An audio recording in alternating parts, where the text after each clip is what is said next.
Assalamualaikum dan selamat sejahtera kepada semua.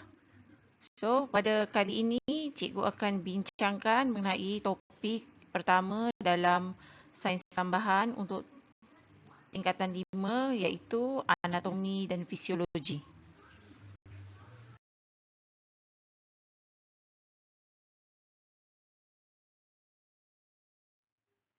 Pada kali ini kita akan fokuskan topik yang pertama iaitu penghantaran impuls dalam sistem saraf. Oleh kerana subtopik ni agak panjang, jadi cikgu pecahkan kepada dua bahagian. So, hari ini kita akan pergi pada bahagian pertama.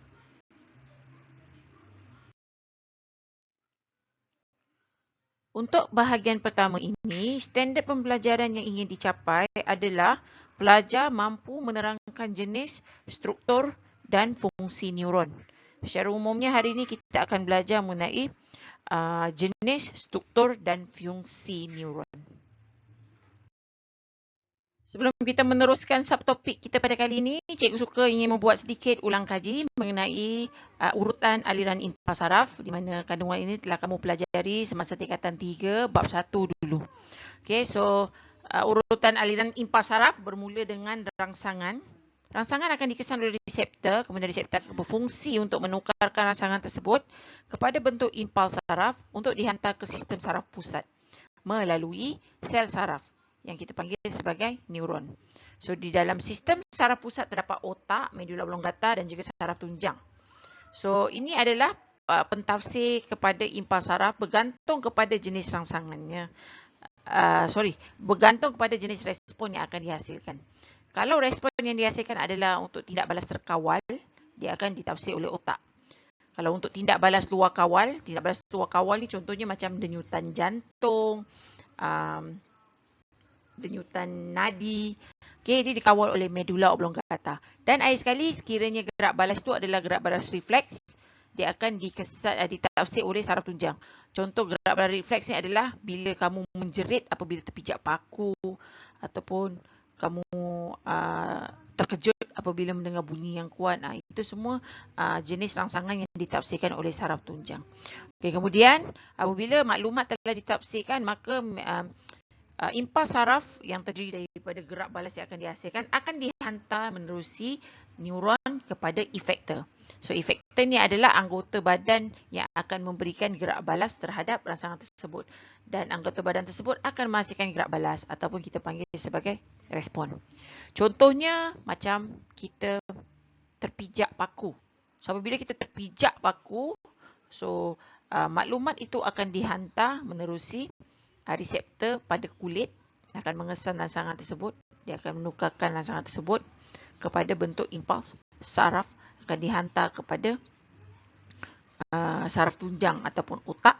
Kemudian setelah ditafsir, dia akan dihantar semula kepada efektor dan menghasilkan gerak balas. So, kalau kita terpijak baku, gerak balas yang akan terhasil mungkinlah kita menjerit ataupun kita menangis ataupun kita berkata, "Aduh, sakitnya."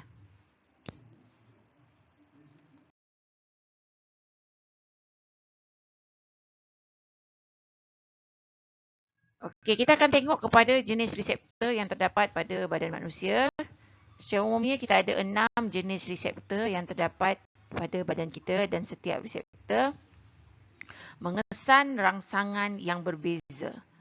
Okey. Pertama adalah mekanoreseptor. Mekanoreseptor ini memberikan mengesan rangsangan terhadap rangsangan mekanikal. Contohnya macam rangsangan sentuhan. Okay, so reseptor ini terdapat pada kulit. Seterusnya adalah fotoreseptor. So, foto di situ bermaksud cahaya. So, reseptor ini akan mengesan cahaya dan reseptor ini terdapat pada mata. Seterusnya adalah termoreseptor. Termo ni maksudnya adalah haba. So, termoreseptor ini akan mengesan rangsangan terhadap suhu sama ada panas ataupun sejuk. So, reseptor ini boleh ditemui di kulit. Reseptor yang ketiga adalah kemoreseptor. Kemoreseptor ini adalah reseptor yang mengesan rangsangan bahan kimia.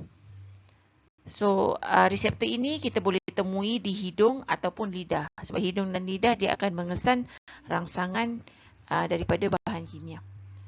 Seterusnya adalah nociceptor. Nociceptor adalah reseptor yang mengesan kesakitan. So, reseptor ini boleh ditemui di kulit. Dan akhir sekali adalah baroreseptor. Baroreseptor merupakan reseptor yang mengesan perubahan tekanan. So, contohnya adalah reseptor ini ada terdapat di dalam salur darah, iaitu dia mengesan tekanan darah dalam salur darah.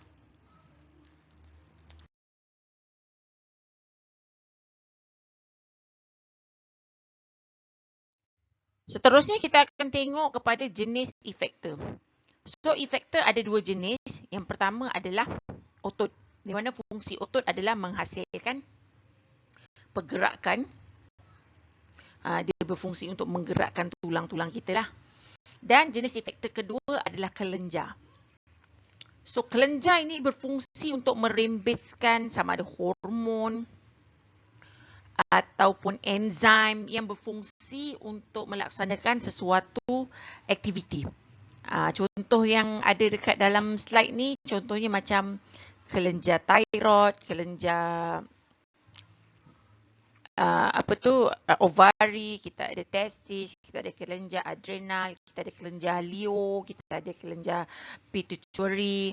Okay, so setiap satu kelenjar ni boleh menghasilkan gerak balas terhadap sesuatu. Contohnya lah, contoh paling mudah. Contohnya rangsangan yang kita jumpa adalah bau masakan yang sedap. Apa jadi kalau kita punya hidung ni mengesan bau masakan yang sedap?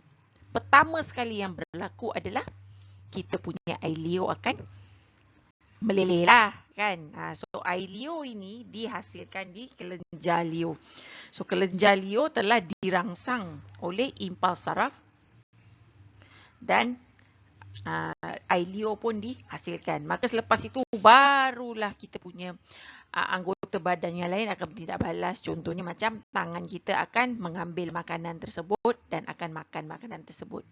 Contohnya lah. So, yang pertama sekali adalah penghasilan air liur di kelenjar air liur.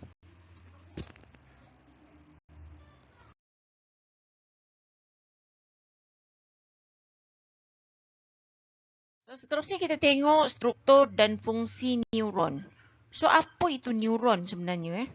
Baru jumpa perkataan neuron. Sebelum ni kamu kenal dia dengan nama sel saraf. So, sel saraf adalah neuron lah. Okay. So, kita akan tengok satu persatu struktur di dalam macam akar kan. Ni dendrit. Dendrit ni macam akar. Okay, seterusnya kita ada badan sel. Yang besar ni, badan sel. Seterusnya kita ada nukleus sebab ni adalah sel. Sel mesti ada nukleus. Dan kita ada dendron. Dendron ni adalah badan kepada dendrit. Okay, kita bergerak seterusnya. Kita ada suatu struktur yang panjang yang kita panggil sebagai axon. So, axon ini diselaputi dengan salut melin. Tetapi salut melin ini tidak bercantum. Dia terputus-putus. Maka kawasan yang tidak ada salut melin itu kita panggil sebagai nodus renvia. Okay, so di penghujung axon kita ada terminal axon dan kita ada yang bonjol itu kita panggil sebagai bonggol sinaps.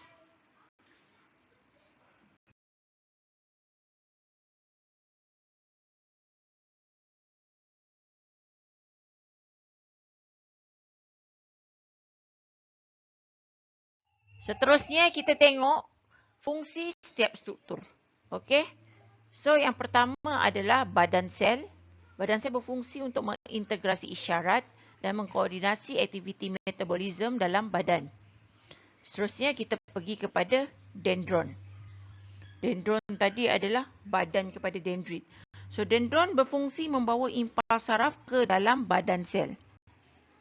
Seterusnya axon berfungsi untuk membawa impuls saraf keluar daripada badan sel. Dendrit pula berfungsi untuk menerima impuls saraf. Seterusnya salut melin berfungsi sebagai penebat kepada impuls saraf, melindungi gentian saraf daripada kecederaan dan membekalkan nutrien kepada neuron. Manakala nodus renvia pula berfungsi untuk membolehkan impuls saraf melompat dari nodus renvia ke nodus renvia yang berikutnya. Seterusnya adalah nukleus berfungsi untuk mengawal aktiviti neuron. Terminal akson berfungsi untuk menghantar impas saraf keluar daripada badan sel ke bonggol sinaps, dan akhir sekali bonggol sinaps berfungsi untuk menghantar isyarat kepada sel otot, sel kelenjar atau dendrit neuron yang lain. Ini merupakan gambar raja sel saraf. Kalau kamu tengok dia bercabang-cabang macam akar, sebenarnya sel saraf ni dia bercantum-cantum antara satu sama lain. Dia bukan satu je sel saraf ni, dia terdiri daripada beribu-ribu sel saraf yang bercantum dalam menghantar impuls saraf ke seluruh bahagian badan.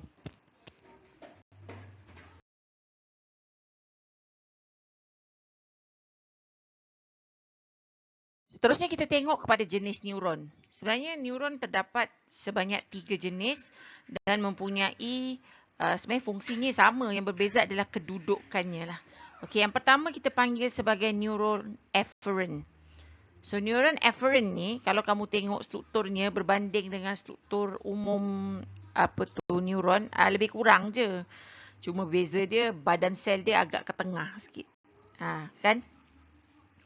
Okey, so fungsinya adalah dia menghantar impuls saraf daripada reseptor kepada sistem saraf pusat. Sistem saraf pusat ni terdiri daripada 3 itulah, sama ada otak, medula oblongata ataupun saraf tunjang. So kat mana kita boleh jumpa neuron ini? Neuron ini kita boleh jumpa di akar dorsal pada saraf spina. Saraf spina ni saraf tunjang lah, akar dorsal. Okey. So itu adalah jenis neuron yang pertama.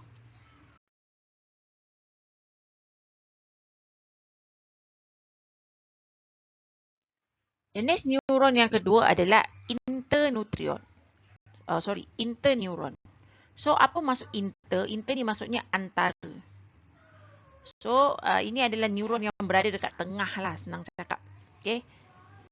So, dia punya fungsi adalah dia akan menghantar impuls saraf daripada neuron efferent kepada otak dan kepada neuron efferent. Okay, so saraf ini sebenarnya terletak dekat sistem saraf pusat lah. Saraf ni lah yang terdapat dekat dalam otak, terdapat pada medula oblongata dan juga terdapat pada saraf tunjang itu sendiri. Okay.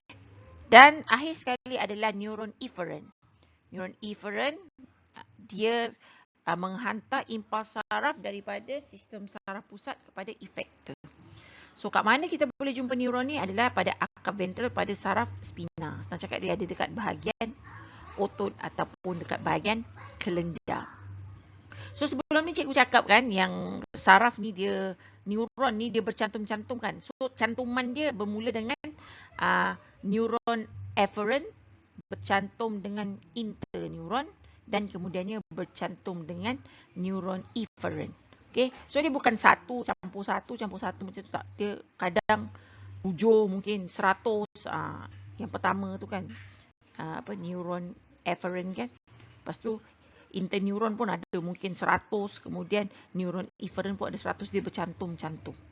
Macam tu. Okay, terus tapi cantumannya mesti bermula dengan neuron efferent diikuti dengan interneuron dan akhir sekali neuron efferent.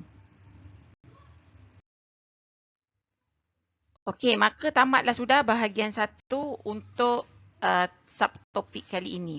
So, tugasan hari ini adalah cikgu mahu kamu bina model neuron. Okey, kamu boleh bina model neuron ni menggunakan apa saja peralatan ataupun bahan yang ada di rumah. Sama ada kamu nak pakai tanah liat ke, nak pakai kacang panjang pun boleh. Apa-apa sajalah, manik ke, benang dan apa saja. Dan cikgu nak kamu letakkan bahan-bahan tersebut di atas kertas, membentuk neuron dan kemudian cikgu nak kamu labelkan model tersebut. Okey.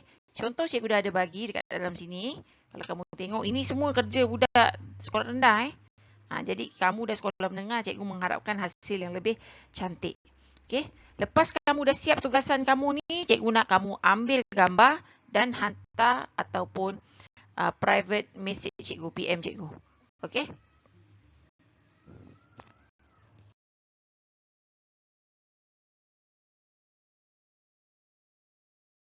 So, sekian saja untuk subtopik kali ini. Cikgu berharap agar perkongsian ini memberikan manfaat kepada kamu.